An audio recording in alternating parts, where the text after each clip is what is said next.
Are you ready to have your website get found by the right people? Are you looking to rank at the top of Google so you get more traffic to your website? Are you ready to learn how to use SEO and content marketing to grow your organic traffic? If so, you are in the right place, my friend. Welcome to the Simple SEO Content Podcast, where I show you how to combine the power of SEO, search engine optimization, and content marketing to build your like, know, and trust factor with your audience, which allows you to get found by the right people and turn those visitors into buyers. No more frustration or confusion, and no more time wasted wondering if you're doing your SEO right. It's time to learn how to use SEO and content marketing to grow your business.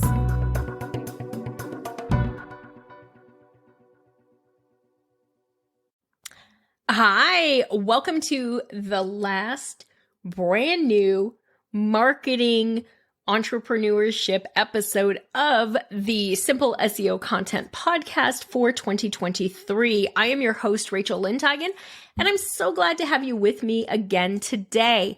This is really exciting because today we're going to take a lot of what we've talked about in the last couple of months and we're going to put in our 2024 marketing plan so that you are ready to roll after the holidays come January 1. You're going to know what you're doing and what you're focusing on. So for me, I did this in September so that I was ready to go. So there are things that I look at because at home, I'm the default parent. As most of you know, I have an 8-year-old. So I have a little guy who's in the 3rd grade. He goes to school, he goes to aftercare, etc. But for the most part, I work the same schedule that he's in school. So the first thing that I do is get myself a brand new shiny calendar for the new year. And I really like a dry erase one that I can have on the wall that I can look at all times. And that's maybe a little nerdy of me, but I don't care. I've always been that way. I've always had a big giant dry erase planning calendar in my office for probably 15 years. Each year I get a new one. It's kind of fun. So the first thing I do is lay out my schedule for our personal life. I know that I'm not going to work fall break. I'm not going to work spring break. I'm probably going to work the half days when he's off, but I may not work the special holiday breaks. Like he's got long weekends 3 or 4 times a year. I'm not going to work those. I'm going to go ahead and just have a short week. So what I'm going to do is map those out on my calendar before I do anything else, because those are the white space. Those are the vacations. Those are the times that I'm on mom duty. Those are special for me. I will figure out summer. Some years we've worked through summer just like normal and he's gone to camp every week and he's loved it. Last year, our summer was a disaster. He hated camps. It was so hard and so stressful. And I was launching through the summer and it was just a mess. And so moving into 2024, I'm not putting anything on my calendar for May, like after he gets out at Memorial Day. I'm not putting anything on my calendar for June or July until I know whether or not he's got camps that he likes and he's going to have fun. And so I may add in a launch, but if you listen to last week's, I also know that June, July, August are like my slowest months. July and August in particular are my slowest months for the business. So if I add something in, it'll be in May or June more likely than in July or August, just because July and August tend to be summer vacations for most people. My kiddo goes back to school really early in August, but most of the country, they don't go back until after Labor Day. So I generally don't launch anything until mid-September. So that's what I want you to kind of think about is what are my schedule constraints? When am I going to have the bandwidth to do something in my business? Now, if you're not in a business like I am, where I do launches and I do free trainings and I spend a week, really working closely with potential students, and then I have my student calls and stuff like that, then it may be a slightly different situation for you. But I still want you to look at that schedule and really lay out what is it that you're doing that you want to take vacation. You don't want to work the holidays. Great. Don't work the holidays. If you don't want to work the holidays, don't give yourself a deadline for some big event that's going to come right after the holidays that's going to mean that you're going to actually have to work them. So I want you to think about that. So the first thing we think about is, what schedule do I want to work? What time do I want to take off? When are the best times for my business? So if you have your information from your 2023 review and you know that these are the 3 best months of the year for your business, then I want you to double down on what you're doing in those 3 months, because that's when your ideal customer is more inclined to buy from you. Now, if you know that the reason that those 3 months were really good was because you did a different type of marketing, or you had a campaign, or you did something different those 3 months, then maybe it may not be as much a seasonality thing as it is the marketing channel that you used. But I want you to lay out your ideal calendar, your ideal week, your ideal month, when you want to promote heavily, when you don't. From there, I want you to take a look at your data, and I want you to decide which marketing channels you're going to really focus on this year.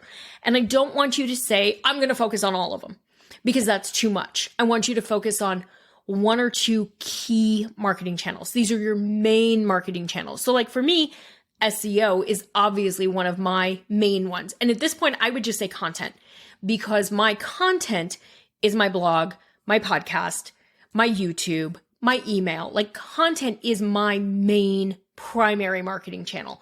I do a little bit of paid, but not a lot. The vast majority of what I do is content, and I partner my content with my optimization for each of those platforms. So for YouTube, I do YouTube SEO. For email, I make sure that I'm trying to optimize my email headlines, and I'm trying to make sure I'm providing value. For my blog, you better believe I'm doing blog SEO. If I'm doing social, I'm doing some SEO research. My profile is optimized, etc. So you're going to choose where you're going to focus.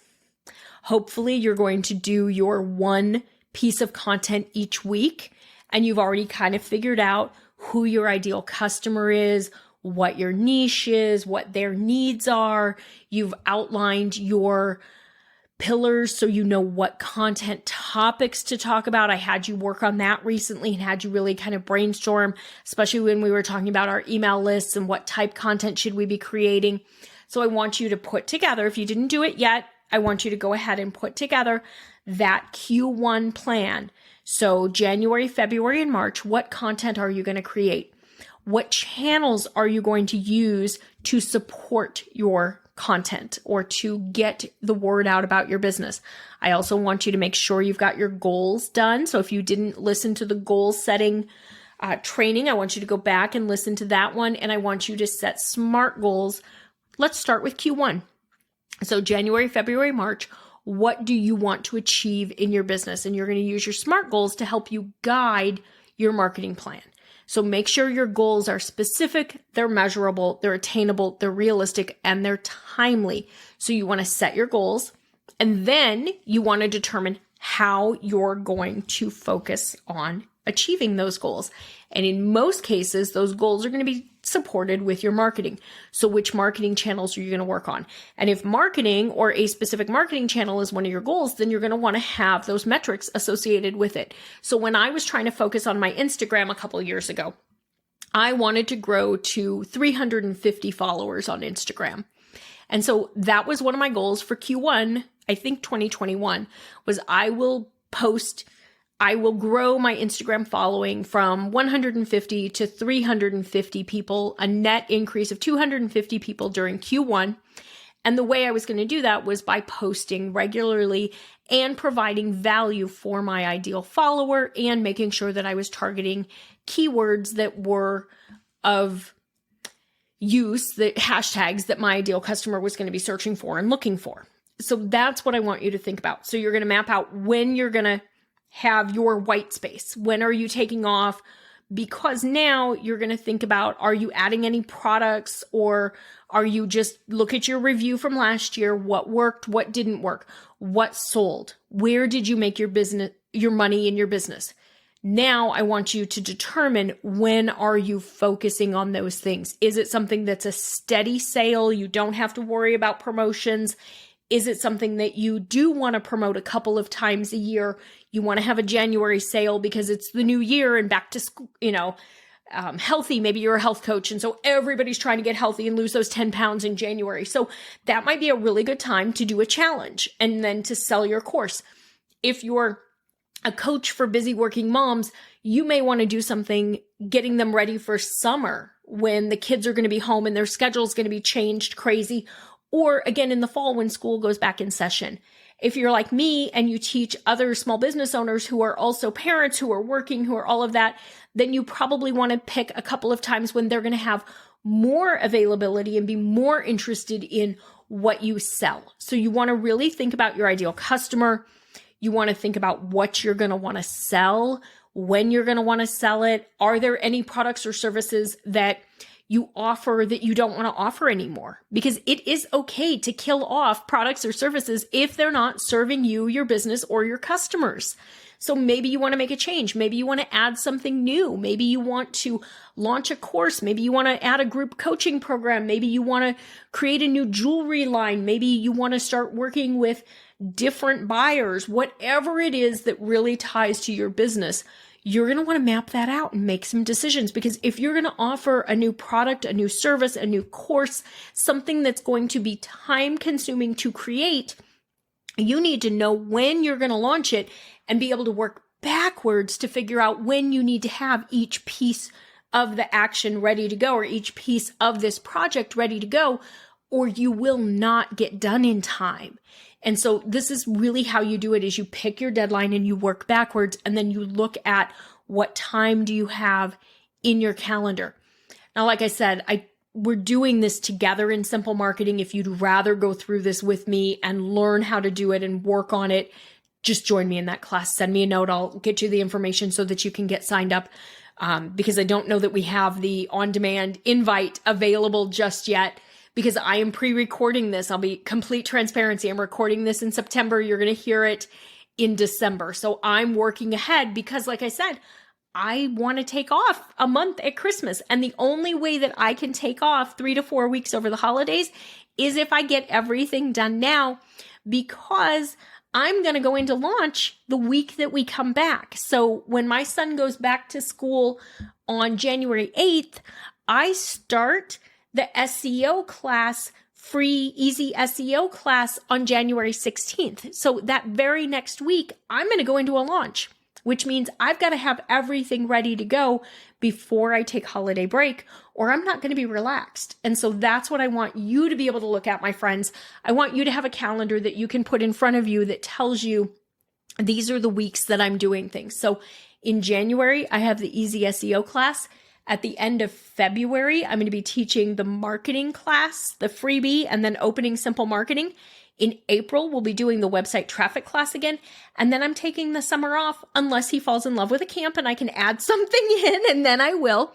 And then in September, I will come back in and we'll do the website traffic class. And in October, November timeframe, we'll do the marketing class one more time to get everybody ready for 2025. So that I know is my plan for next year. And so that's then easy to support with content. I know which ideal customer, I know what I need to do. These are the weeks that I'm going to promote. This is when I'm going to meet with my students.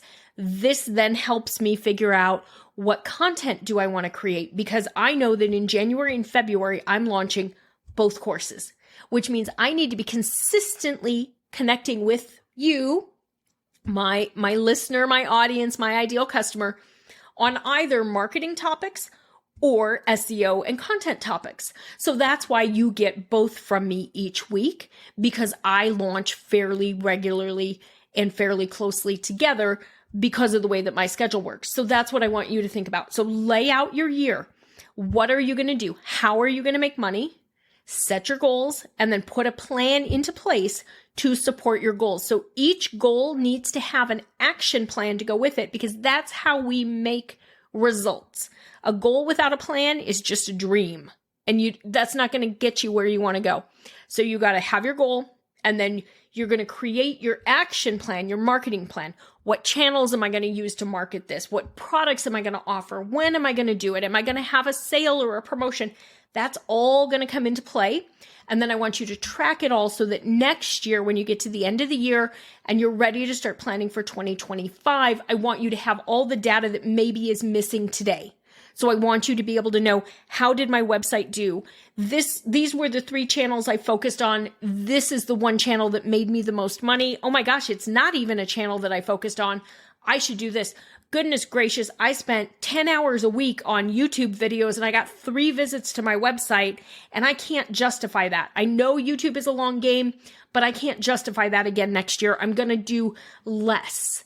I'll still do it, but I'm going to do less. And that I'm sharing from, that was something that I found several years ago, was I was putting a lot of time into YouTube, and I know it's a long game, but I didn't have the hours to continue to devote to it. And so I had to make some decisions, and YouTube was a long game, but it was also a lot of work and not a lot of return at that point in time. So I took a break from YouTube because I needed to be able to focus my time, my limited time, somewhere else for a while. When I came back to YouTube in 2023, when I launched this podcast was when I came back to YouTube, and I used the SEO side of it. I have not used the marketing side of it yet. Maybe next year when I have more time. I use the SEO podcast and I edit it slightly, and I have somebody make the thumbnails and everything for me. And that's what I've done with some YouTube optimization. And that is growing, and it is bringing traffic to my site, and it is bringing people into my world, and they are downloading the opt-ins and the things like that. So I know that I'm getting a return on that now, but I was not a couple of years ago, which is why I paused it. I'm also currently testing Pinterest to see, will I get a return? Am I getting traffic? Are they engaged? Are they downloading my opt-ins? Are they adding themselves to my email list, etc.? Those are the things I want you to look at, because I want you to know, especially if you're paying for a marketing channel, that you're getting business from it. You're getting people to your website. They're downloading your opt-ins. They're booking your services. They're buying your products. Because my friend, the only way that you're going to make money is if you track all of this, so you understand where to put your resources. Your marketing budget is not unlimited. It would be great if it was, but it's not. We're all going to have to make decisions, and sometimes we can do things and sometimes we can't. So I want you to make sure that you're able to figure out where to put your focus based on what gets you results. So if you don't have all the data that you'd like to have for 2023 to plan 2024, it's okay. Just make sure you're laying it out with a plan, and then you're tracking so that you have data to help you in 2025. Make an effort to keep track of it so that you know what worked and what didn't work, and next year will be easier. The more you do this, the easier it will get. All right, good luck. I want to hear about your 2024 marketing plans. Get your calendar, snap a picture. Do me a favor, tag me on Insta at Etched Marketing Academy. I would love to see those marketing plans and hear about what you're planning on doing to grow your business in 2024. And then if you really would like to go through this and work on it with me, just DM me on Instagram at Etched Marketing Academy. We'll get you either into simple marketing that we're working on right now, getting everything ready before the holiday break, or you can come join us in the February cohort, which will kick off in early March. All right. Bye for now. You have a great week. Have a very happy holiday season, and I will see you back here with brand new episodes in January. Bye for now. That's all for today's episode of the Simple SEO Content Podcast. I want to thank you so much for joining me. Make sure you visit my website, etchedmarketing.com, and visit the freebies tab. Right there, you're going to find the SEO Content Quick Start Guide along with the free SEO class. So you'll have everything you need to know to get started with SEO and content marketing. Then do me a favor, if you wouldn't mind, if you would do a rating and a review of this podcast on your favorite platform. That would really help spread the message, and I do greatly appreciate it. If you have any questions, you can always DM me on Instagram at Etched Marketing Academy, and I will see you right back here next week.